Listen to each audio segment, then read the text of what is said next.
मित्रांनो, पावसाळा आला की चिपळूणमधील एक ठिकाण जिवंत होतं आणि ते म्हणजे सवत्सरा धबधबा. डोंगराच्या उंच कड्यावरून प्रचंड वेगाने कोसळणारं पाणी पाहून प्रत्येकजण थक्क होतो. आजूबाजूला फक्त हिरवाई आणि धुक्याचं साम्राज्य. तुम्हाला धबधबे आवडतात का? आवडत असतील तर आताच व्हिडिओ नक्की लाईक करा. सवत्सरा धबधबा पावसाळ्यात हजारो पर्यटकांना आकर्षित करतो.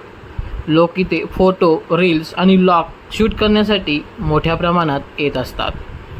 धबधब्याजवळ उभं राहिल्यावर पाण्याचे थेंब अंगावरती पडतात आणि तो अनुभव खूपच भन्नाट वाटतो. इथलं वातावरण इतकं फ्रेश असतं की शहराचा पूर्ण ताण इथे विसरून जातो. पण मित्रांनो, पावसाळ्यात इथे काळजी घेणंही खूप महत्त्वाचं आहे, कारण दगड घसरले सुद्धा इथे जात असतात. त्यामुळे धबधब्याखाली उभं राहताना ही काळजी घेणं तितकीच महत्त्वाची देखील मानली जातं. तुम्ही सवत्सरा धबधब्याला भेट कधी दिली आहे का? कमेंट्समध्ये तुमचा अनुभव नक्की सांगा आणि अशाच ट्रॅव्हल व्हिडिओ